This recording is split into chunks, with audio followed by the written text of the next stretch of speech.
Allez, c'est parti pour les infos de la semaine. J'ai ma petite tisane, tout va bien se passer. Première info, la mort de Alexeï Navalny.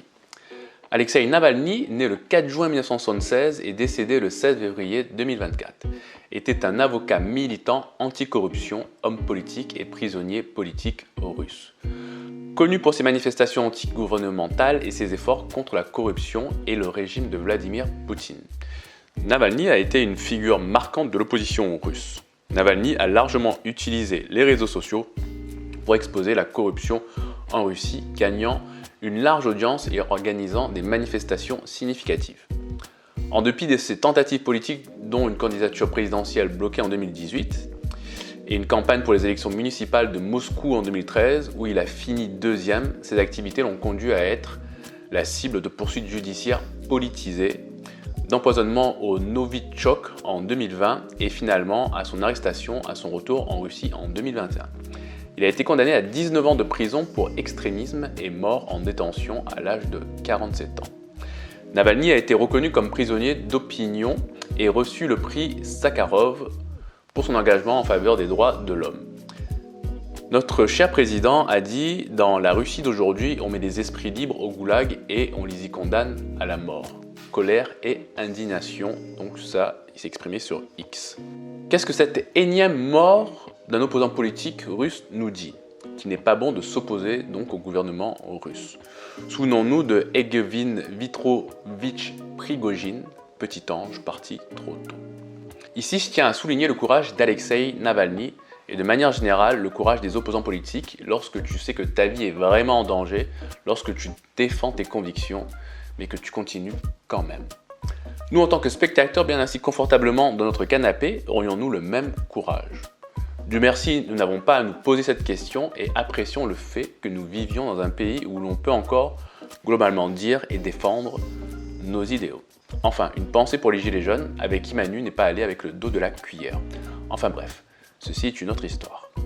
Avant de conclure sur la Russie, autre actualité très importante, penchons-nous sur la situation critique en Ukraine où, après 2 années de conflits intenses, l'armée ukrainienne fait face à des défis monumentaux.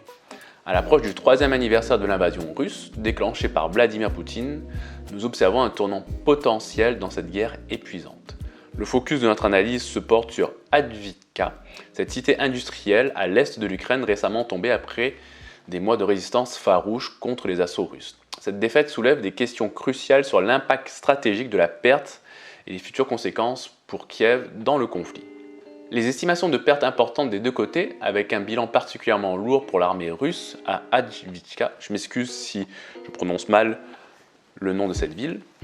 Cependant, l'exactitude de ces chiffres reste difficile à vérifier et l'ampleur réelle des pertes ukrainiennes demeure non communiquée, soulignant la complexité et l'opacité de la guerre. La possibilité d'une avancée russe au-delà d'Avdiivka, notamment la situation autour de Krinky sur le Dniepr, où les enjeux stratégiques continuent d'évoluer. Cette analyse est cruciale pour comprendre la dynamique actuelle du conflit et les potentielles prochaines étapes. Enfin, le rôle vital du soutien occidental à l'Ukraine, questionnant sa suffisance et sa pérennité face aux besoins croissants de l'armée ukrainienne. Avec l'aide occidentale au centre des débats, l'issue de cette guerre semble de plus en plus dépendre de la capacité des Alliés à fournir un soutien robuste et continu aux Ukrainiens. Au-delà de ces informations, oui, c'est bien sous l'impulsion de Vladimir Poutine que la Russie a attaqué l'Ukraine, et vraisemblablement aussi sous son influence que les opposants se trouvent neutralisés. Je vous invite à prendre du recul et à vous interroger sérieusement sur ce conflit. Quand je dis sérieusement, c'est de prendre le temps de faire des recherches et de ne pas vous cantonner à une unique source pour essayer de forger votre propre opinion sur ce conflit. J'admets que l'exercice demande du temps, mais cela nous permettrait peut-être d'éviter les amalgames et d'avoir une perception différente des enjeux réels. Autre actualité est là beaucoup moins dramatique, tout dépend sous quel point de vue on se place bien évidemment. Ça va être Sora, une intelligence artificielle révolutionnaire capable de générer des vidéos avec une précision et une créativité époustouflantes. Sora n'est pas seulement un outil, c'est une fenêtre ouverte sur l'avenir de la création de contenu où les limites entre réel et virtuel s'estompent de plus en plus.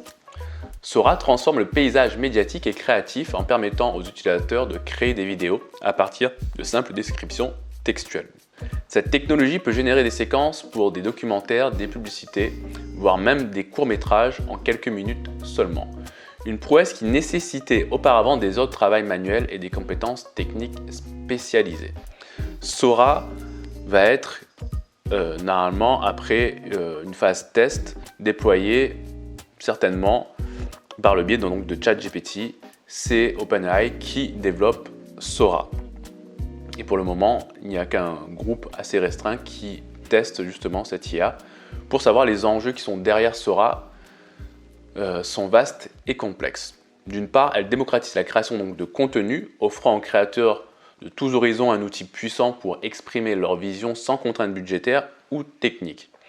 D'autre part, cette facilité d'accès soulève des questions éthiques et légales importantes, notamment en termes de droit d'auteur et de véracité de l'information.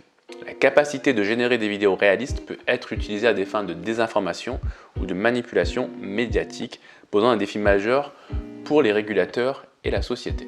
Des conflits émergent également autour de la perte potentielle d'emplois dans les secteurs créatifs, où les compétences humaines pourraient être perçues comme moins nécessaires.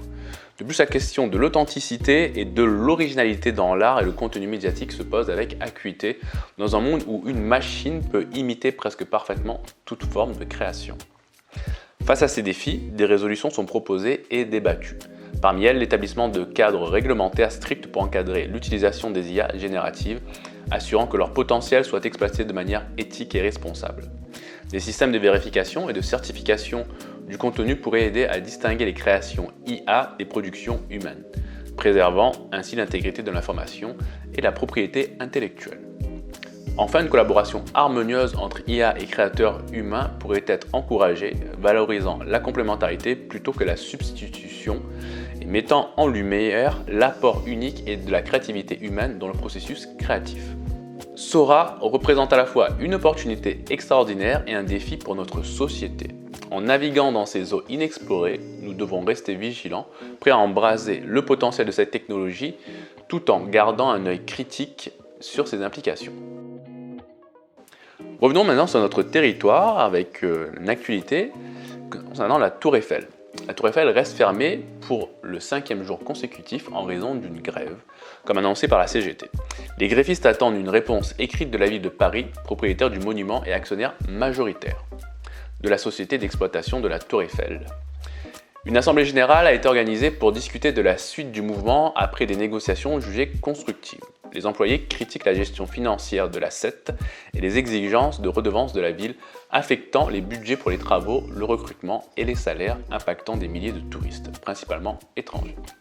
La SET propose de créer une instance pour suivre la situation financière et annonce un futur accord sur les conditions d'emploi et de rémunération. Le conflit survient pendant les vacances d'hiver et à l'approche des Jeux Olympiques, risquant de devenir la grève la plus longue de l'histoire récente de la Tour si elle se prolonge. La fréquentation de la Tour Eiffel s'est améliorée en 2023 après avoir subi de pertes financières importantes durant la pandémie. Donc si vous comptiez aller visiter la Tour Eiffel, faites attention, ils seront peut-être en grève encore, ça risque peut-être de se prolonger. Et pour terminer, Salon d'agriculture, la FNSEA refuse de participer au grand débat souhaité par Emmanuel Macron. Pourquoi ?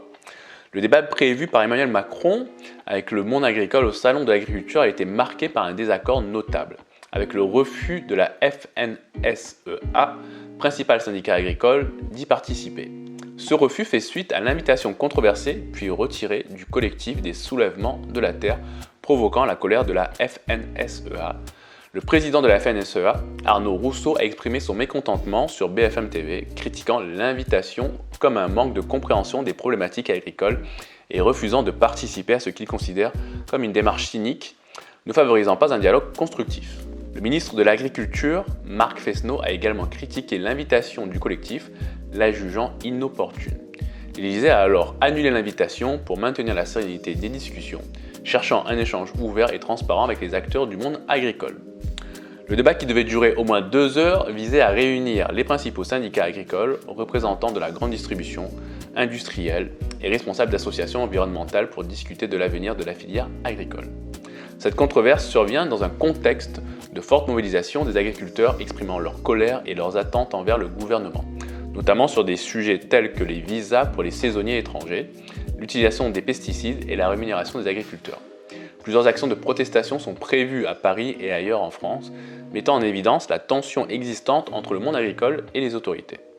Bruxelles a proposé de nouvelles mesures pour alléger la pression sur les exploitations agricoles qui seront examinées par les ministres de l'Agriculture de l'UE. La FNSEA souligne l'importance politique du Salon de l'agriculture cette année tout en espérant maintenir son aspect festif. Merci d'avoir regardé cette émission sur l'actualité jusqu'au bout, j'espère que ça vous a plu.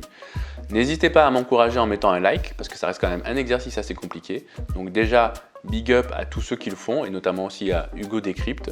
Ça reste un exercice quand même assez compliqué à faire au quotidien, je trouve. Et n'hésitez pas à me dire en commentaire ce que vous pensez de l'actualité de cette semaine. Je vous dis à très bientôt, et prenez bien soin de vous.